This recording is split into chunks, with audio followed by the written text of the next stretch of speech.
السلام علیکم ورحمۃ اللہ وبرکاتہ۔ الحمد للہ رب العالمین والصلاة والسلام علی سید المرسلین محمد وآلہ واصحابہ اجمعین، اما بعد۔ قال اللہ تبارک وتعالی: اعوذ باللہ من الشیطان الرجیم، بسم اللہ الرحمن الرحیم۔ والذین یرمون المحصنات ثم لم یأتوا بأربعة شہداء فاجلدوهم 80 جلدة ولا تقبلوا لهم شہادة أبدا أولئك هم الفاسقون إلا الذين تابوا من بعد ذلك وأصلحوا فإن الله غفور رحيم۔ صدق اللہ مولانا العظیم۔ محترم حاضرین، یہ قرآن مجید کی آیت مبارکہ اسی سورہ نور سے تعلق رکھتی ہیں جس کی ابتدائی آیات میں نے پچھلے جمعہ آپ حضرات کے سامنے تلاوت کی تھی، جن میں اللہ تعالی نے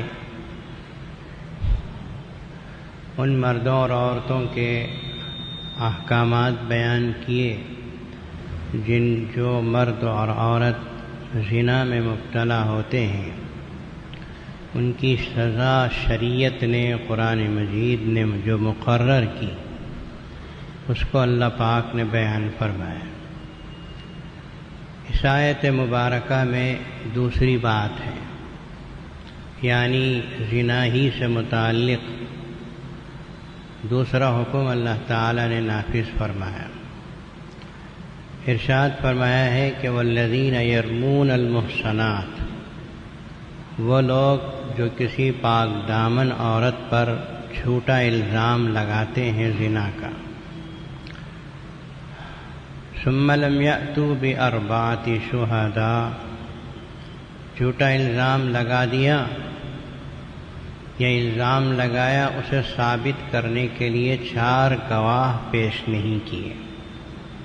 آپ نے الزام لگایا تو 4 گواہوں کو پیش کرنا چاہیے۔ ثم لم یأتوا بأربعة شہداء، پھر 4 گواہ پیش نہیں کیا، الزام لگا دیا، تو اللہ تعالیٰ نے فرمایا کہ فاجلدوہم 80 جلدہ، اس نے جو جھوٹا الزام لگایا ہے اس کی سزا میں اسے 80 کوڑے لگائے جائیں۔ ولا تقبلوا لهم شہادة ابدا، پہلی سزا یہ ہے کہ الزام لگانے والی کی پشت پر 80 کوڑے لگائے جائیں گے، اور دوسری سزا یہ ہے کہ ولا تقبلوا لهم شہادة ابدا، اس شخص کی گواہی کبھی قبول نہیں کی جائے گی۔ کسی بھی مقدمے میں قاضی جو مسلمانوں کی گواہی لیتے ہیں، ایسے شخص کی گواہی قبول نہیں کی جائے گی جس نے کسی پہ الزام لگا کر 80 کوڑے کھائے ہیں۔ تیسری بات اللہ تعالی نے فرمایا کہ وَأُولَئِكَ هُمُ الْفَاسِقُونَ، اسلامی معاشرے میں ایسے لوگوں کو فاسق کہا جائے گا جو کسی پاک دامن شخص اور عورت پہ الزام لگاتے ہیں اور 4 گواہوں کو پیش نہیں کرتے، ایسے لوگوں کو اسلامی معاشرے میں فاسق کہا جاتا ہے۔ وَأُولَئِكَ هُمُ الْفَاسِقُونَ۔ لیکن آگے کی آیت میں اللہ تعالی نے دروازہ کھلا رکھا ہے توبہ کا، الا الذین تابوا من بعد ذلک، ایسا گناہ ہونے کے بعد اگر کوئی توبہ کر لیتا ہے کہ آئندہ اس طرح کی کوئی غلطی نہیں کرے گا، اللہ کے حضور اس نے توبہ کر لی، واصلحوا، اور اپنی اصلاح بھی کر لیتے ہیں، تو اللہ تعالی نے فرمایا کہ فإن اللہ غفور الرحیم، بس بے شک اللہ تعالی غفور الرحیم ہیں، ان کو معاف کرنے والے۔ یہ قرآن مجید کی آیات ہیں، آپ حضرات نے اس کا ترجمہ سنا۔ کسی پہ الزام لگانا کوئی معمولی بات نہیں ہے۔ اسلام نے اس کی سزا 80 کوڑے رکھی ہے۔ اب مسلمان اس پہ غور کریں کہ چھوٹی چھوٹی بات پر کوئی کسی کو ماں بہن کی گالی دیتا ہے۔ ماں بہن کی گالی دینا خود ہی ایک الزام لگانے کے برابر ہے۔ مثال کے طور پر آپ نے اپنے کسی دوست کو ماں کی گالی دے دی، اللہ تعالی حفاظت فرمائے۔ آپ نے اس کو ماں کی گالی دی تو مطلب یہ ہے کہ اس کی ماں پہ الزام لگایا جھوٹا۔ اب جس کو آپ نے ماں کی گالی دی وہ شخص اگر قاضی کے دربار میں جا کے یوں کہہ دے کہ اس شخص نے مجھے ماں کی گالی دی ہے، گویا میری ماں پہ اس نے جھوٹا الزام لگایا ہے، اس سے بلا کہ آپ پوچھئے کہ اس نے کیوں مجھے ایسی گالی دی، کیا اس کے پاس کوئی گواہ ہے کہ میری ماں پر اس نے اتنا بڑا الزام لگایا؟ تو حکم شریعت یہ ہے کہ قاضی صاحب اس شخص کو بلائیں گے اور پوچھیں گے کہ تو نے اس کو گالی دی ہے ماں کی، کیا تیرے پاس کوئی ثبوت ہے، 4 گواہ ہیں کہ اس کی ماں بری ہے تو جو تو نے اس کی ماں کو گالی دی؟ اب ظاہر ہے کہ گالی جو دیتے ہیں وہ کسی ثبوت پہ گالی نہیں دیتے، بس بولتے گالی دینے کی عادت ہے، گالی دیتے، ثبوت تو نہیں ہوتا۔ گالی تو زبان پہ چڑھی ہوئی ہے، گالی دینا عام بات سمجھتے ہیں اور بہت سہولت والی معمولی چیز سمجھتے ہیں، گناہ نہیں سمجھتے۔ قاضی صاحب پوچھیں گے کہ تیرے پاس 4 گواہ ہیں کہ جو تو نے اس کی ماں کو کے اوپر الزام لگایا اور اسے گالی دی؟ اب ظاہر ہے کہ وہ گواہ تو پیش نہیں کر سکے گا، گالی زبان سے نکل گئی۔ تو قرآن مجید کا حکم یہ ہے کہ اس کی پیٹھ پر 80 کوڑے لگاؤ، فَجْلِدُوهُمْ 80 جَلْدَةً، اس کی پیٹھ پر 80 کوڑے لگاؤ، اسے وہ فاسق ہے۔ آئندہ کسی بھی معاملے میں اس شخص کی بات کو مت مانو جو اس طرح دوسروں کے اوپر جھوٹا الزام لگاتا ہے۔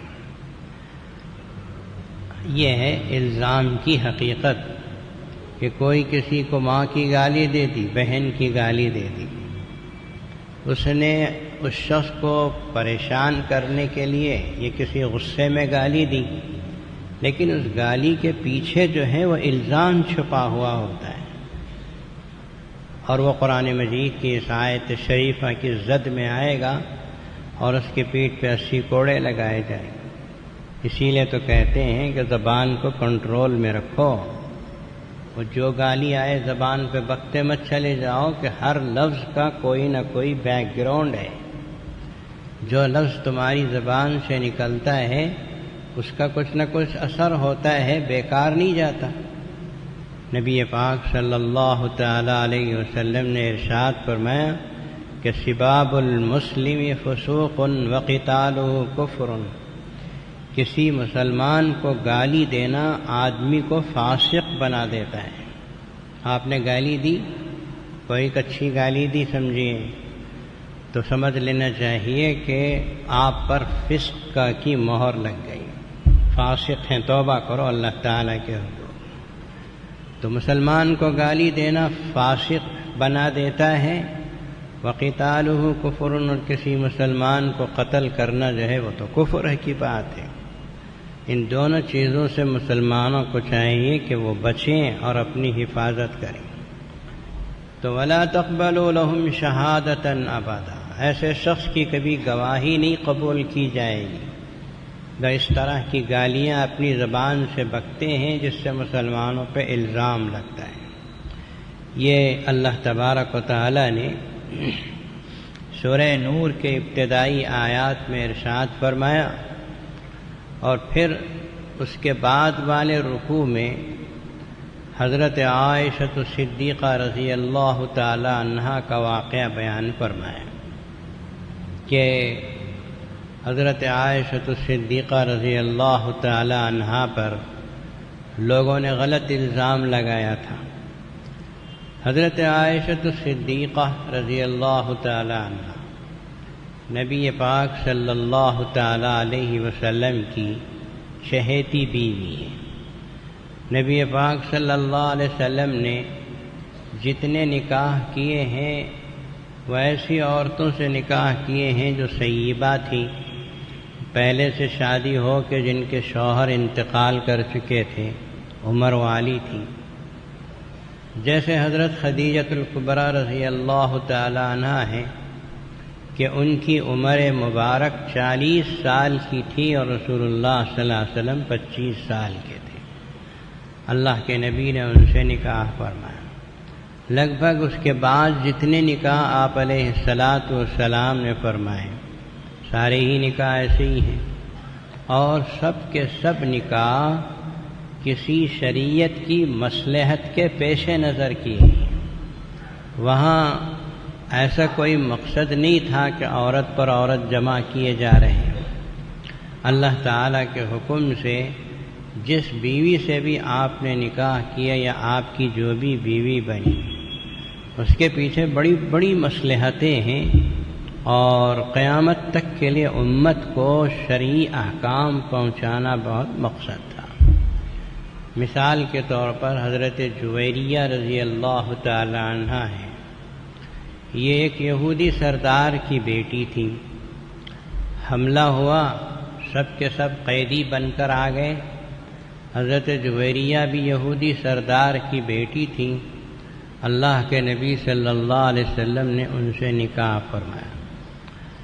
سردار کی بیٹی سے نکاح فرمایا تو سب سے بڑا فائدہ یہ ہوا کہ جو جتنا قبیلہ یہودیوں کا ان کے پیچھے تھا سب کا سب مسلمان ہو۔ ایسے بہت سے مقاصد اور بہت سے فوائد تھے جس کے پیش نظر اللہ کے حکم سے آپ علیہ الصلاۃ والسلام نے نکاح فرمایا۔ ان سب میں حضرت عائشہ صدیقہ رضی اللہ تعالی عنہا بہت کم عمر اور کنواری لڑکی ہیں۔ حضرت سیدنا صدیق اکبر رضی اللہ تعالی عنہ کی صاحبزادی ہیں، ان سے آپ علیہ الصلاۃ والسلام نے نکاح فرمایا۔ ان کی بڑی فضیلت ہے، اللہ تبارک و تعالی نے ان کو بہت اونچا مقام عطا فرمایا۔ بہت زیادہ حدیثیں حضرت عائشہ صدیقہ رضی اللہ عنہا سے مروی ہیں۔ حضرت عائشہ صدیقہ رضی اللہ تعالی عنہا بطور فخر کے فرمایا کرتی تھی کہ اللہ تعالیٰ کی طرف سے کچھ انعامات مجھے ایسے حاصل ہیں جو پوری امت کی عورتوں میں کسی کو حاصل نہیں۔ لاکھوں کروڑوں عورتیں قیامت تک پیدا ہوں گی، ان سب میں کسی کو بھی وہ فضیلتیں حاصل نہیں جو فضیلتیں اللہ نے مجھے عطا فرمائی۔ چنانچہ خود ہی ارشاد فرماتی ہیں کہ اللہ تبارک و تعالی نے میرے نکاح سے پہلے حضرت جبریل امی علیہ الصلاۃ والسلام کو رسول اللہ صلی اللہ علیہ وسلم کی خدمت اقدس میں بھیجا۔ بعض روایتوں میں آتا ہے کہ ریشم کے کپڑے پر جنت سے حضرت عائشہ رضی اللہ عنہا کی تصویر لا کے بتائی کہ یا رسول اللہ یہ آپ کی زوجہ محترمہ بننے والی، پہلے سے اطلاع دی تھی۔ اور بعض روایتوں میں آتا ہے کہ فرشتہ جبریل علیہ السلام نے اپنی ہتھیلی پر حضرت عائشہ صدیقہ رضی اللہ تعالی عنہا کی تصویر بتائی کہ یہ آپ کے نکاح میں آنے والی۔ یہ روایت خود حضرت عائشہ صدیقہ رضی اللہ عنہا کی ہے اور ترمذی شریف میں موجود ہے۔ پھر حضرت عائشہ صدیقہ رضی اللہ عنہا فرماتی ہیں کہ نبی پاک صلی اللہ تعالی علیہ وسلم میرے کمرے میں میرے بستر پر ہوا کرتے تھے کہ اللہ تبارک و تعالی کی طرف سے قرآن مجید کی وحی اترا کرتی تھی۔ یعنی یہ فضیلت کہ حضرت عائشہ کے پاس موجود ہوں، ایک لحاف میں موجود ہیں اور اللہ کی طرف سے قرآن پاک کی وحی اور آیات اتری ہوں، یہ کسی اور زوجہ محترمہ کے نصیب میں نہیں، یہ صرف حضرت عائشہ صدیقہ رضی اللہ تعالی عنہا کو یہ فضیلت حاصل ہے۔ وہ خود ہی فرماتی ہیں کہ کبھی اللہ کے نبی صلی اللہ علیہ وسلم میرے پاس ہوتے، اچانک مجھے محسوس ہوتا تھا کہ اللہ کے نبی صلی اللہ علیہ وسلم کی حالت غیر ہو رہی ہے۔ سخت سردی کا زمانہ، اتنی سردی، مدینہ پاک کی سردی تو بڑی سخت ہوتی ہے، اتنی سخت سردی کہ آپ زمین پر پیر تک نہیں رکھ سکتے، اتنی ٹھنڈی زمین ہو جاتی ہے۔ ایسی سخت ترین سردی میں رسول اللہ صلی اللہ علیہ وسلم کو دیکھتی تھی کہ آپ میرے قریب لیٹے ہوئے ہیں اور آپ کی پیشانی مبارکہ سے آپ پسینہ پوچھ رہے ہیں۔ میں پوچھتی کہ یا رسول اللہ صلی اللہ علیہ وسلم، بات کیا ہوئی کہ جس کی بنا پر آپ اتنے بوجھ اٹھائے ہوئے محسوس ہو رہے ہیں کہ آپ کی پیشانی مبارکہ سے آپ پسینہ پوچھ رہے ہیں؟ تو نبی پاک صلی اللہ علیہ وسلم مسکراتے ہوئے ارشاد فرماتے کہ ابھی اللہ کے فرشتے جبریل علیہ السلام تشریف لائے تھے اور قرآن مجید کی فلاں آیات پیش کی، اور آیات شریفہ رسول اللہ صلی اللہ علیہ وسلم پہلی مرتبہ حضرت عائشہ صدیقہ رضی اللہ تعالی عنہا کو پڑھ کے سناتے۔ یہ فضیلت تو کسی امت کی کسی عورت کو حاصل نہیں، اسی طرح کسی ام المومنین میں سے بھی کسی کو حاصل نہیں۔ پھر حضرت عائشہ صدیقہ رضی اللہ تعالی عنہا فرماتی کہ اللہ کے نبی صلی اللہ علیہ وسلم جب آخر میں بیمار ہو گئے تو آپ پوچھا کرتے تھے کہ کل میری باری کہاں ہے؟ ہر ایک دن ایک بیوی کے کمرے میں رہنے کی باری تھی آپ کی۔ آپ پوچھا کرتے تھے کہ کل میری باری کہاں ہے، کل میری باری کہاں ہے۔ ساری ازواج مطہرات فرماتی ہیں کہ ہم سمجھ گئے کہ اللہ کے رسول صلی اللہ علیہ وسلم حضرت عائشہ صدیقہ رضی اللہ عنہا کی باری کو چاہتے ہیں، اس لیے کہ پیغمبر خدا صلی اللہ علیہ وسلم کو اللہ پاک نے یہ اطلاع دے دی تھی کہ اللہ کے نبی کا وصال کہاں ہوگا، کس حالت میں ہوگا، اور آپ روئے زمین میں کس جگہ آرام کریں گے۔ تو پوچھا کرتے تھے کہ کل کہاں ہے، کل کہاں ہے۔ ساری ازواج مطہرات نے کہہ دیا کہ یا رسول اللہ، ہم سب اپنی باری کو معاف کرتے ہیں، آپ حضرت عائشہ کے کمرے میں آرام فرمائیں، ہم اپنی باری کی اجازت دیتے ہیں۔ چنانچہ رسول اللہ صلی اللہ علیہ وسلم منتقل ہو گئے حضرت عائشہ صدیقہ رضی اللہ تعالی عنہا کے حجرے میں۔ وہ کوئی بڑے بڑے محل نہیں تھے، چھوٹے چھوٹے کمرے تھے، جیسے آپ کا 4-6 کا پلنگ ہوتا ہے نا۔ آج کل تو 4-6 کا پلنگ غریب لوگ رکھتے ہیں، جو بڑے بڑے مالدار لوگ ہوتے ہیں ان کے کمرے میں، ان کے ماسٹر بیڈ روم میں تو 10 کو 10 کے بھی کمرے بڑے بڑے پلنگ ہوتے ہیں، اور پتہ نہیں کیا کیا آپ لوگوں نے، ہم لوگوں نے کر رکھا ہے۔ وہاں جو کمرے تھے حضرت عائشہ صدیقہ کا ہو یا دوسرے کمرے، زیادہ سے زیادہ اتنا کہ 4 کو 6 یا 6 کو 5 اتنے حجرے تھے جس میں رسول اللہ صلی اللہ علیہ وسلم اور آپ کی ازواج مطہرات آرام کرتی۔ اس کا اندازہ ایک روایت سے آپ لگائیے کہ رسول اللہ صلی اللہ علیہ وسلم رات کو تہجد کی نماز کے لیے اٹھتے۔ حضرت عائشہ صدیقہ رضی اللہ تعالی عنہا فرماتی ہیں کہ بہت آہستہ سے اللہ کے نبی اٹھتے اور آہستہ سے دروازہ کھولتے، بہت آہستگی کے ساتھ وضو کرتے اور نماز پڑھتے۔ میں اگرچہ کہ بیدار ہو جاتی تھی لیکن تہجد تو فرض نہیں ہے، میں سوئی رہتی تھی۔ حضور اکرم صلی اللہ علیہ وسلم تہجد کی نماز کو کھڑے ہوتے اور جب سجدہ کرنے کا موقع ہوتا تھا تو جگہ تنگ ہوتی تھی۔ جب سجدہ کرنے کا موقع ہوتا تھا تو جگہ تنگ ہوتی تھی۔ اللہ کے نبی صلی اللہ علیہ وسلم کبھی میرے پیر پر اس طرح ہاتھ سے اشارہ کرتے تو میں پیر سکیڑ لیتی اور آپ کو سجدے کی جگہ دیا کرتی تھی۔ سمجھ میں آ رہا ہے؟ سمجھو، اتنی چھوٹی جگہ کہ آپ صلی اللہ علیہ وسلم کو سجدہ کرنے کے لیے اماں عائشہ کو پیر سکیڑ لینے کی ضرورت تھی اور آپ سکیڑ لیتی اور امام الانبیاء صلی اللہ علیہ وسلم سجدہ فرمایا کرتے۔ اس طرح تہجد کی نماز پڑھتے تھے۔ تہجد کی نماز کو کبھی بیدار نہیں کیا حضرت عائشہ کو شروع میں، بعد میں تو وہ خود ہی اٹھنے لگی، لیکن جب فجر کی نماز کا موقع آتا تھا تو حضور صلی اللہ علیہ وسلم پکارتے تھے، یا عائشہ اٹھو، نماز فجر کا وقت ہو گیا۔ اور جب نہیں اٹھتی تھی تو بعض روایتوں میں آتا ہے کہ ٹھنڈا پانی آپ کے چہرے پر چھنکتے تھے۔ حضرت عائشہ صدیقہ رضی اللہ عنہا اپنی نیند سے بیدار ہو کے اٹھتی تھی کہ فرض نماز کا وقت آ گیا۔ آج مسلمان فرض نماز کو کھیل تماشا سمجھ بیٹھا ہے اور جی چاہا تو پڑھ لیا۔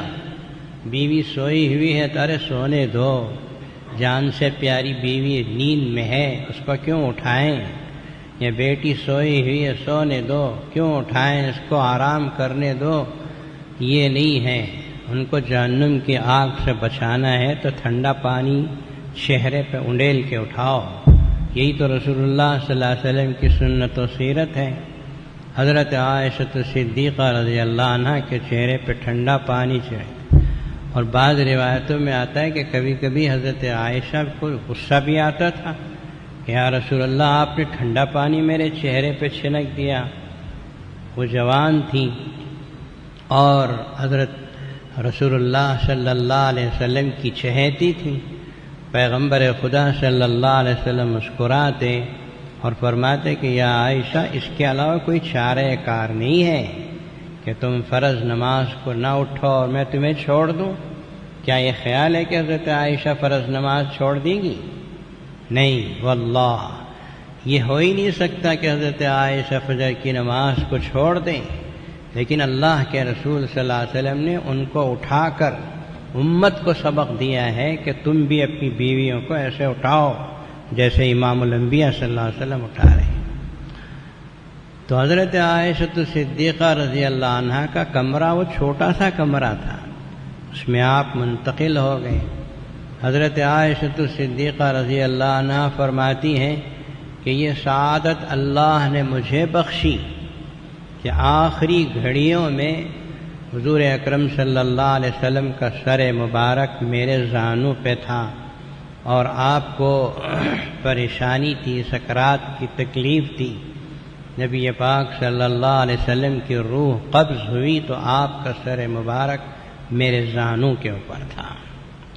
حضرت عائشہ صدیقہ رضی اللہ عنہا فرماتی ہے کہ جو سعادتیں مجھے ملی تھیں اس میں سے ایک یہ بھی ہے کہ آخری گھڑیوں میں اللہ کے نبی صلی اللہ علیہ وسلم میرے زانوں پہ لیٹے ہوئے تھے، آپ کو تکلیف تھی، پریشانی تھی، مرض وفات کا موقع تھا۔ حضرت عبد الرحمن آئے جو ابو بکر کے بیٹے تھے، حضرت عائشہ کے بھائی تھے، ان کے ہاتھ میں مسواک کی کاڑی تھی۔ اللہ کے نبی صلی اللہ علیہ وسلم نے حضرت عبد الرحمن کے ہاتھ میں جو مسواک کی کاڑی تھی اس کی طرف للچائی ہوئی نظروں سے دیکھا، یعنی اللہ کے نبی صلی اللہ علیہ وسلم کے دل میں خواہش ہوئی کہ میں ان آخری گھڑیوں میں مسواک کروں۔ حضرت عائشہ نگاہ نبوت کو سمجھنے والی، ان سے زیادہ کون سمجھ سکتا ہے؟ وہ بیوی بڑی خوبصورت اور بہت ہی خوش نصیب ہوتی ہے جو شوہر کے مزاج کو پہچانتی ہے۔ آج کل شوہر کے مزاج کو نہیں پہچاننے کی وجہ سے جھگڑے بہت ہوتے ہیں۔ عورت کو چاہیے کہ شوہر کے مزاج کو سمجھ لے اور پھر زندگی میں کبھی جھگڑے نہیں ہوں گے۔ اور جب عورت اپنے شوہر کے مزاج کو سمجھتی نہیں ہے، اپنے میں مگن، اپنے میں مست ہوتی ہے تو پھر جھگڑے ہوتے ہیں۔ حضرت عائشہ صدیقہ رضی اللہ تعالی عنہ اپنے شوہر کے مزاج کو سمجھتی تھی۔ انہوں نے اللہ کے نبی کی نظروں کو بھی دیکھا، عبد الرحمن کے ہاتھ میں کیا ہے، بھائی کے ہاتھ میں کیا ہے، اسے بھی دیکھا، سمجھ گئی۔ اور وہ عبد الرحمن کہا کہ بھائی ذرا مسواک دینا۔ وہ مسواک کی کاڑی لی اور اسے اپنے منہ میں چبا کے نرم کیا اور پھر رسول اللہ صلی اللہ علیہ وسلم کے دست مبارک میں دیا تو حضرت نبی پاک صلی اللہ علیہ وسلم نے اپنے منہ میں آہستگی کے ساتھ مسواک پھیرا۔ حضرت عائشہ صدیقہ رضی اللہ تعالی عنہ بڑے فخریہ انداز سے فرمایا کرتی تھی کہ آخری گھڑیوں میں اللہ تبارک و تعالیٰ کی طرف سے یہ نعمت مجھے ملی کہ میں نے چاپ کر نرم کر کے مسواک آپ کو دی تو آپ نے اپنے منہ میں اس مسواک کو پھیرا۔ اس طرح آخری گھڑیوں میں لعاب دہن میرا اللہ کے نبی صلی اللہ علیہ وسلم کے لعاب دہن سے ملا۔ یہ سعادت حضرت عائشہ صدیقہ رضی اللہ تعالی عنہ کو نصیب۔ اور پھر فرماتی ہیں کہ اب جب اللہ کے نبی کا وصال ہو گیا اور آپ اپنے اللہ سے جا ملے تو لوگوں میں یہ بحث شروع ہو گئی کہ اللہ کے نبی کو سپرد خاک کریں تو کہاں کریں، کون سی جگہ کریں؟ جنت البقیع بڑی فضیلتوں والا قبرستان ہے جہاں دفن ہونے والا شخص سیدھے جنت میں جاتا ہے، وہاں کریں یا اور کہاں کریں؟ رفیق غار حضرت سیدنا صدیق اکبر رضی اللہ تعالیٰ آگے بڑھے۔ انہوں نے فرمایا کہ سنو، میں نے رسول اللہ صلی اللہ علیہ وسلم کو یہ فرماتے ہوئے سنا ہے کہ آپ نے فرمایا نبی کا وصال زمین کے جس حصے پر ہوتا ہے اسی حصے میں ان کو سپرد خاک کیا جاتا ہے۔ اور حضرت عائشہ صدیقہ رضی اللہ تعالی عنہ کا کمرہ جہاں اللہ کے نبی صلی اللہ علیہ وسلم نے آخری سانس لی اور آپ پردہ فرما گئے دنیا سے، حضرت عائشہ صدیقہ رضی اللہ تعالی عنہ کا کمرہ تھا۔ اور سیدنا صدیق اکبر رضی اللہ تعالیٰ عنہ نے فرمایا کہ یہی جگہ ہے جہاں آپ کا وصال ہے، وہیں آپ کو سپرد خاک کیا جائے۔ چنانچہ وہ سعادت اور وہ فضیلت بھی حضرت عائشہ صدیقہ رضی اللہ تعالیٰ عنہ کو حاصل ہوئی۔ وہ ایسی بہت سی فضیلتیں حضرت عائشہ صدیقہ رضی اللہ تعالیٰ عنہ کو حاصل تھی۔ اب یہ ساری تمہید میں نے کیوں عرض کی، اب آپ کو میں بتاتا ہوں کہ اللہ تبارک و تعالی نے ایسی زوجہ محترمہ جو اللہ کے نبی کی چہیتی تھی، جن کے بارے میں رسول اللہ صلی اللہ تعالی علیہ وسلم کو بڑا ہی اعتماد اور بہت ہی محبت تھی، جس کو جتنا مقام ملتا ہے اتنے ہی اس کے حاسدین بھی پیدا ہو جاتے ہیں۔ اب لوگ دیکھتے تھے کہ حضرت عائشہ صدیقہ رضی اللہ عنہ کو اتنا اونچا مقام حاصل ہے تو منافقوں نے آپ کے ساتھ گویا ایک دشمنی نکالی۔ منافق تو کوئی موقع نہیں چھوڑتا مسلمانوں کو نقصان پہنچانے، اور خاص کر رسول اللہ صلی اللہ علیہ وسلم کے ساتھ، خانوادہ رسول کے ساتھ تو ان کا بڑا کٹر قسم کی دشمنی تھی۔ حضرت عائشہ صدیقہ رضی اللہ تعالی عنہا پر جھوٹا الزام لگایا، بڑا سنگین قسم کا الزام لگایا۔ اس کو قرآن مجید نے افک کا نام دیا ہے۔ افک کہتے ہیں جھوٹے الزام کو، کہ حضرت عائشہ صدیقہ رضی اللہ تعالی عنہا پر جھوٹا الزام لگایا۔ وہ دوسرے رکوع سے وہ واقعہ شروع ہوتا ہے سورہ نور کے۔ پہلے رکوع میں اللہ تعالی نے اس کے احکام بیان فرمائے۔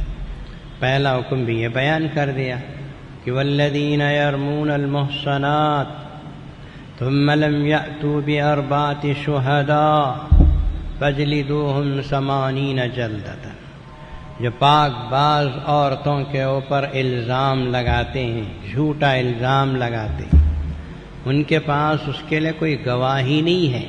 یہ عام قیامت تک مسلمانوں کے لیے حکم ہے، اسے نوٹ کر کے رکھو۔ اس لیے اپنی زبان کو غلط استعمال مت کرو، کسی کو ماں کی بہن کی گالی مت دو، سوچے سمجھے بغیر گالی دیتے۔ لوگ گالی جو دیتے ہیں، تھوڑا سا غصہ آیا گالی شروع کر دی، تھوڑا غصہ آیا گالی شروع کر دی۔ اب کیا کہیں، گالی دینا تو مجھے آتا نہیں ہے، آتا بھی تو میں آپ کو اس وقت وہ الفاظ سناتا نہیں۔ گالی دینا جو ہے انتہائی مذموم حرکت ہے، بہت بری چیز ہے، اور آدمی کی زبان اس وقت بہت ہی غلیظ ہو جاتی ہے جب اس کی زبان سے گالی نکلتی ہے، بلکہ اس کے منہ سے بدبو نکلتی ہے جس زبان سے گالیاں نکلتی ہیں، فرشتے بہت دور بھاگ جاتے ہیں۔ کسی کو گالی دینا کیا ہے؟ گالی دینا یہی ہے کہ آپ اس کی عزت پہ ہاتھ ڈالتے ہیں، آپ اس کی عزت کے اوپر ہاتھ ڈالتے ہیں۔ کسی مسلمان کی عزت پہ ہاتھ ڈالنا یا گالی دینا دونوں برابر ہیں۔ ہم نے بچپن میں حدیث یاد کی تھی، آج بھی مجھے یاد ہے، ان من اربر الربا الاستطالۃ فی عرض المسلم، سب سے بڑا ہے یہ سود۔ سود تو حرام ہے، سود تو بہت خطرناک چیز ہے، گناہ عظیم ہے۔ اللہ کے نبی صلی اللہ علیہ وسلم نے فرمایا کہ سب سے بڑا سود یہ ہے کہ کوئی مسلمان کسی دوسرے مسلمان کی عزت پہ ہاتھ ڈالے، زبان سے گالی دے دی، گالی دے کے خاموشی سے چلے گئے۔ وہ سوچتا رہ گیا، اس نے مجھے ماں کی گالی دی، میری ماں نے اس کا کیا بگاڑا تھا؟ سوچو، کسی کو ماں کی گالی دی، اس بیچارے کی ماں نے آپ کا کیا بگاڑا؟ آپ نے اپنی پیٹھ پہ 80 کوڑے لازم کر لیے، دنیا میں نہیں پڑے تو آخرت پہ تو پڑیں گے۔ ہندوستان جمہوری ملک ہے، یہاں آپ کی پیٹھ پہ کوئی کوڑے نہیں مارے گا تو قیامت پہ تو پڑیں گے ضرور۔ تو یہ اللہ تبارک و تعالی نے فرمایا کہ لم یأتوا بأربعۃ شہداء، گواہ نہیں ہے تو پیٹھ پہ پڑیں گے کوڑے۔ قاضی ہو، عدالت ہو، اسلامی ماحول ہو تو گالی دینے والے کی پیٹھ پہ باقاعدہ کوڑے لگائے جائیں۔ تو اللہ تعالیٰ نے پہلے یہ حکم بیان کر دیا۔ اس کے بعد حضرت عائشہ صدیقہ رضی اللہ تعالیٰ عنہ پہ جو الزام لگایا اس کی تفصیل بیان فرمائی، براءت ظاہر کی قرآن مجید۔ حضرت عائشہ فخریہ طور پہ کہا کرتی تھی کہ میں وہ ذات ہوں جس کے لیے اللہ نے اپنی طرف سے قرآن مجید میں اعلان براءت کر دیا، قیامت تک مسلمان ان آیتوں کو تلاوت کریں گے۔ میں انشاءاللہ اس واقعے کو تفصیلی طور پر آئندہ جمعہ عرض کروں گا، اب اس کو یہیں پر رہنے دیجیے۔ اب یہ عرض کرنا ہے، بابری مسجد کا جو فیصلہ آپ کے سامنے آیا، فیصلہ آئے گا آئے گا آئے گا، فیصلہ آ رہا ہے، آ گیا فیصلہ، کھودا پہاڑ نکلا چوہا۔ اب آپ حضرات سے میں عرض کروں کہ کسی قسم کے پریشان ہونے کی ضرورت نہیں ہے۔ ہمارے اکابرین سے میں نے رات کو فون میں بات کیا۔ پہلے ایک بات اچھی طرح سمجھ لیجئے کہ بابری مسجد کا جو فیصلہ اور مقدمہ ہے یہ آل انڈیا مسلم پرسنل لا بورڈ کے ہاتھ میں ہے، جو مسلمانوں کا متحدہ پلیٹ فارم ہے۔ آل انڈیا مسلم پرسنل لا بورڈ کے صدر حضرت مولانا رابع حسنی صاحب نے آل انڈیا پرسنل لا بورڈ کی ایک باڈی ایسی بنا رکھی ہے جو بابری مسجد کے کام کو دیکھتی ہے۔ اس میں وکلاء ہیں، بڑے بڑے سیاستدان بھی ہیں اس میں، اور ظفریاب جیلانی جو کامیاب وکیل ہیں وہ اس کو لیڈ کرتے ہیں اور وہی اس مقدمے کو لڑ رہے ہیں۔